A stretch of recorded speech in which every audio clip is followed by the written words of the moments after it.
M3GAN is the greatest cinematic experience, not just this year, not even last year, not even in the COVID era, but probably within the last maybe even 10 years.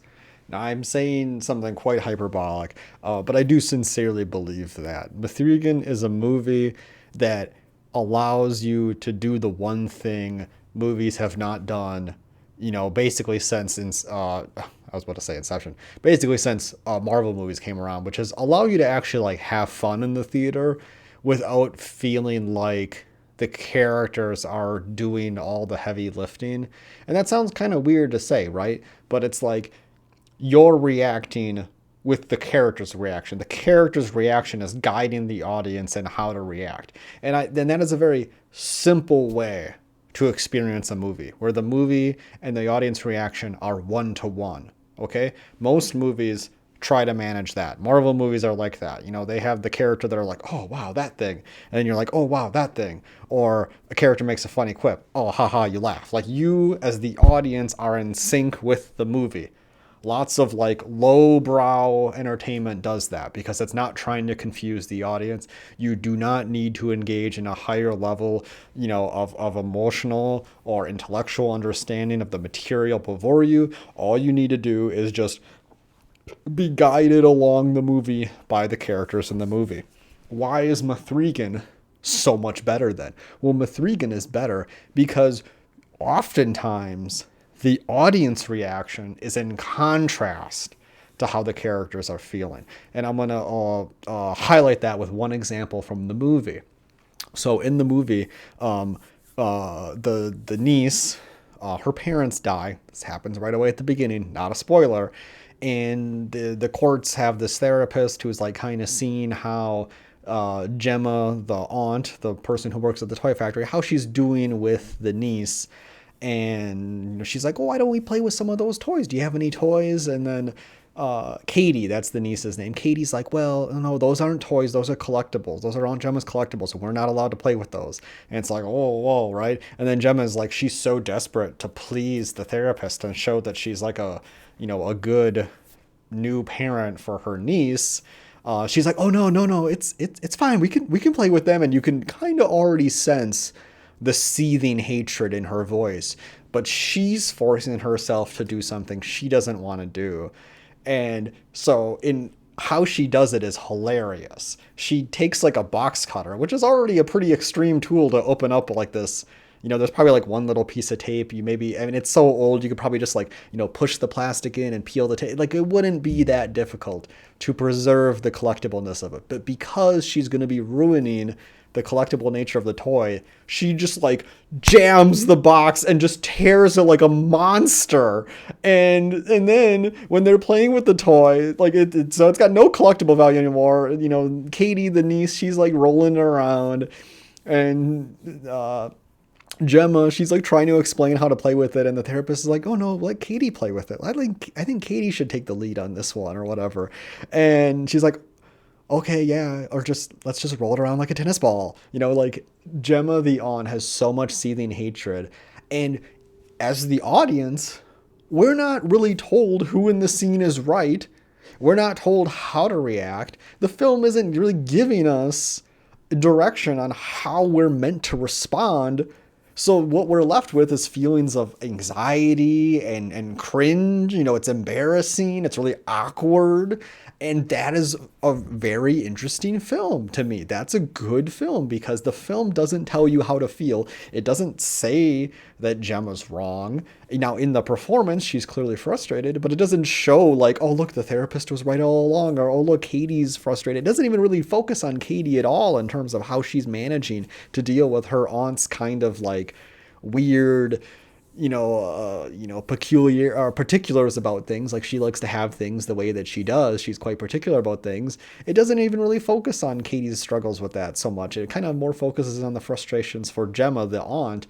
And it's really awkward because as the audience, we can sympathize with Gemma, but it's just cast in such a neutral perspective that it forces the audience to engage emotionally with the material that is beyond modern dog shit cinema, in my opinion, where the movie just tells you how to feel and then you feel that way. No, in M3GAN, it really does put you in these very embarrassing and awkward and weird scenarios that are genuinely like almost uncomfortable to watch. And they leave the audience with a third perspective.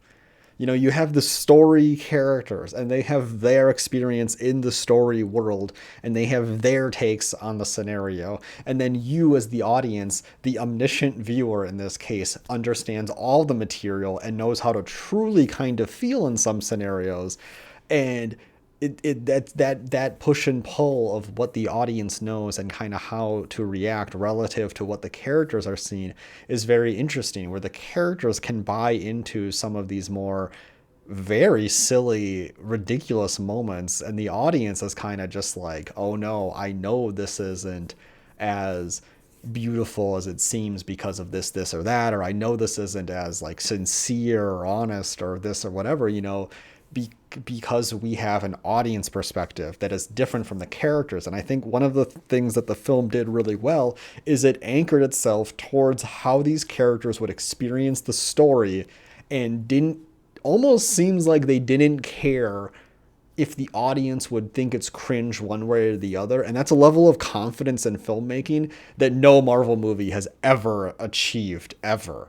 The Marvel movies need to tell the fat losers that watch them how to feel. That maybe I shouldn't just call Marvel fans fat. That's just rude. That was wrong. But but it's just like, it's amazing. It truly is amazing. I mean, I could just go over like scene after scene of all this ridiculous shit that happens, and that would be fun. But I don't even want to do that. I genuinely think it's a movie. Just go fucking see it. Have a fun time, laugh your ass off, and if you're a dying old man going with your family and you have COVID, don't sit next to me, okay? That's the one disclaimer. If you're a dying old man, don't sit next to me. Because when I went to see the movie, there was a guy on my left who was like dying of fucking COVID and cancer, and he's like trying to like scrape the last drop of soda out of his fucking soda bottle to get some water, and then he's like open mouth coughing during the he's like blah, blah, and just open mouth fucking coughing during the movie, like sending fucking his like dying throat cancer particles everywhere. That was really great. And then there was like some stupid girls like chitter chattering like on the right, but I couldn't really hear that. That wasn't that bad. But this is one of the movies where like I felt like I was the annoying person in the theater. Because like I'm just like going like, yeah, fucking M3GAN, get him, kill him. Or I was just kind of like, oh god, no, like I was the annoying person in the theater in this movie because I was making auditory commentary about the film. But generally, the audience was having fun. People were reacting. People were making like responses to things. It's just it was great. The only other time I've ever seen a collective kind of response to a movie before, other than M3GAN, is watching Vertigo in my student film class, where collectively at one point in Vertigo, the entire audience realizes what's happening and they're like, oh no, like it becomes really uncomfortable and awkward. And that was, this whole movie was kind of just like people collectively reacting in a variety of ways. Like some people were buying into the characters' reactions, even though you should have more information as the audience to have an elevated reaction. And I am, the Giga genius, obviously, I'm the Rick and Morty fan tier viewer. I'm just like, I'm with the film. I'm laughing along. I'm laughing at the film. I'm laughing with the film. I'm laughing at what the expected reaction is. I'm laughing at what my reaction is, and just taking all this into like a level of synthesis that, most movies don't even allow you to have that experience nowadays. And the movie is incredibly fucking competent. The side characters are written in such a way where they're believable, and you could argue that they're stupid, like they're stupid movie characters in horror movies that just are set up to die. But no, I think they're incredibly realistic. The argument between the two parents in the beginning of the film, incredibly realistic. It's absolutely fucking, and it's a funny fucking argument too. It's great. It's actually great. and it's filmed really fucking well. When we're viewing the parents arguing, the camera is on the middle like little armrest thing between the two front seats, so it's like a child looking up at their parents arguing. Like the film is incredibly competently shot, and the sound design is incredible. The sound editing I thought was like really fucking good, because there's this constant play of like how we hear M3GAN's voice, and you get trained on how to hear it to know what it's signifying when you hear certain things. And usually when it's, you know, yeah, I'm just gonna leave it at that. You'll figure it out. You watch the movie, you experience it, and you figured it out. But like this is, I mean, for such a stupid fucking movie where the trailer makes the movie look like straight dog shit, it's a fucking perfect fun film. This is the perfect fun film, and I give it a fucking, it's a 10 out of 10 perfect fun film. It's incredible. I yeah, I just genuinely like it a lot. You know, I mean, it's not high art by any means, and it's not really anything incredibly new, but it's fun. It's what a movie has not been for so long. So yeah, 10 fucking out of 10. Go watch it.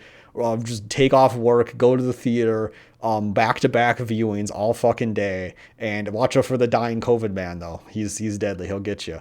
I've been Borley Borlstein, and here's my review.